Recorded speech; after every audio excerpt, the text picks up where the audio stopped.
Hi, I'm Anna, and welcome back to the Sompo Deep Cut. Today, we're traveling across California, a wine world so vast and so structurally varied that calling it a single region feels almost dishonest. Studying California is like studying France in one sitting.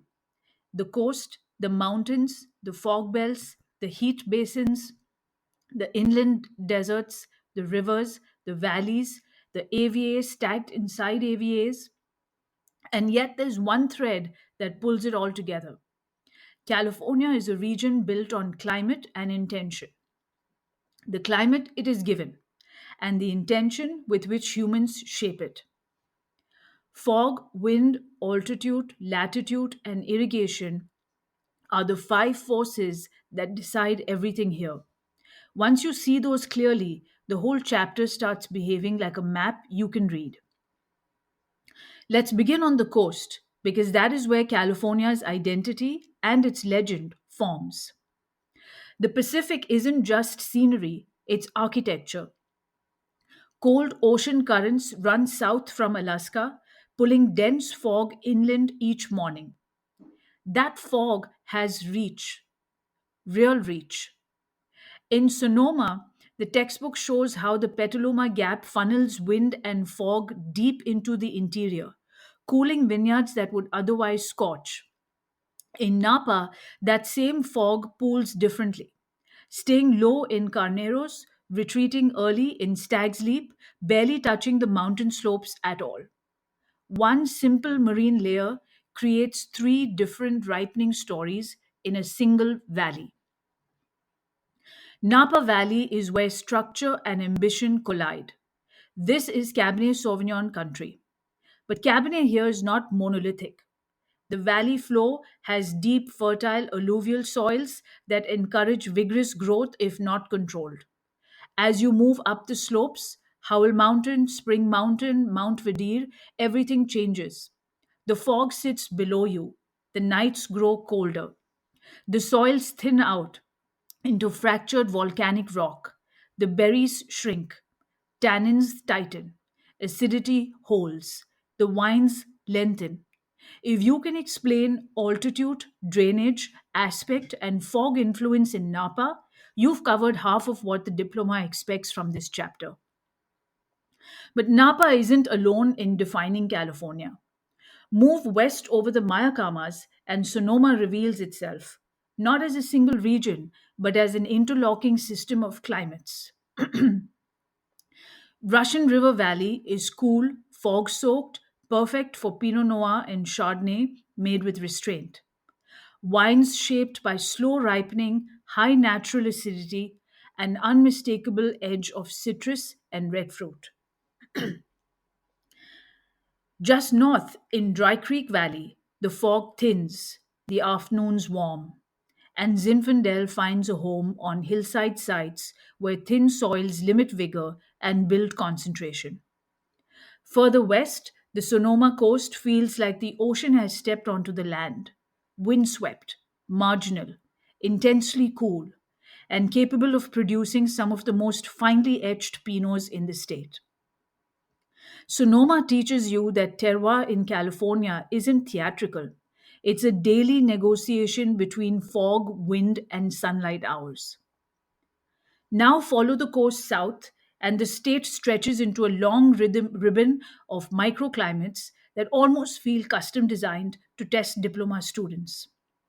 Anderson Valley, Mendocino, Santa Cruz Mountains, Monterey, Paso Robles, Santa Barbara County, each carved by geography, each shaped by cold water and coastal gaps.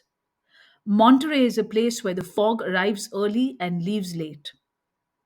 The chapter talks about how the Salinas Valley works like a wind tunnel. The temperature spreads between north and south can be dramatic. Excuse me.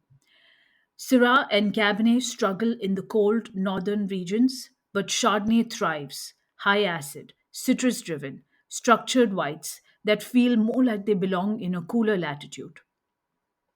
Paso Robles flips that script entirely. This is heat country. The inland daytime temperatures can soar, but Paso has a secret. night. The diurnal range here can reach 40 degrees, bringing Cabernet, Rhone varieties, and Zinfandel back into balance. Limestone soils in parts of the region add another layer, rare in California and prized because they help retain acidity in hot conditions. Paso is California's reminder that heat does not mean flabbiness when night falls fast and cold. And then comes Santa Barbara County, a region that behaves unlike anywhere else in the state. The mountains here run east west, not north south. That single geological twist changes everything. The ocean air flows straight inland, chilling vineyards miles from the coast and creating gradations of ripening that move horizontally. Pinot and Chardonnay near the water, Rhone varieties slightly further in, Cabernet only at the warmest inland extremes, Santa Maria Valley, Santa Ynez Valley, Santa Rita Hills. These are AVAs defined not by latitude but by the angle of wind. By now, you start to feel it. California is not one climate, it's a system of microclimates arranged like a fan, each responding differently to fog, wind, and heat. That's why the diploma demands not memory but reasoning. Why does Pinot work here but not there?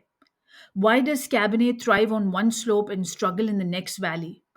Why does irrigation matter inland but barely register on the coast? Because inland California is a different continent. Move east into Lodi, Clarksburg, the Delta region, and the Sacramento Valley, and the coastal fog disappears. The landscape warms, rainfall drops. Irrigation becomes not just common but essential.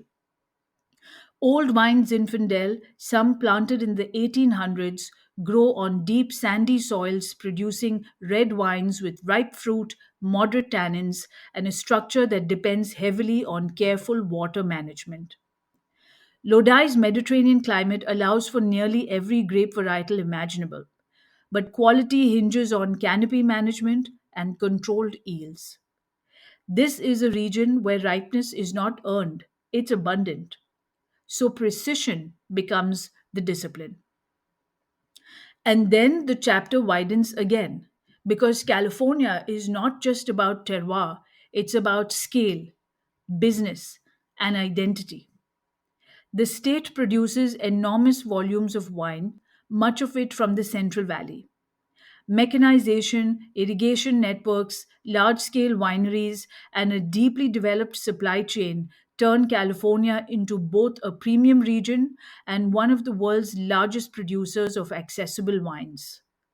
The diploma often tests this duality, how one state can produce cult cabernets that sell for thousands and supermarket bottles that sell for $6, all under the same regulatory framework.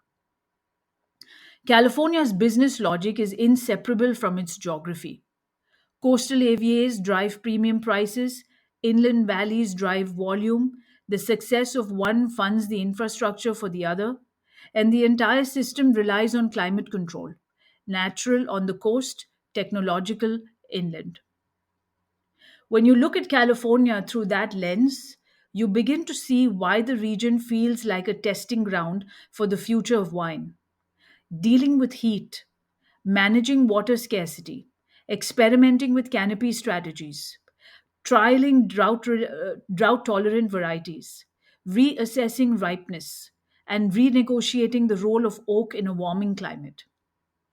California is not a static place, it is a conversation between fog and sun, land and grower, intention and adaptation. And that's what the diploma wants to know. Can you hear that conversation? Can you explain it? Can you trace style back to climate, quality back to geography, and business back to both? That's California, a long coastal breath, a hot inland pause, and a set of wines that exist because of the tension between the two. You'll find the full written companion article linked to this podcast. I do hope you enjoyed this listening, and I'll see you in the next deep cut of Oregon.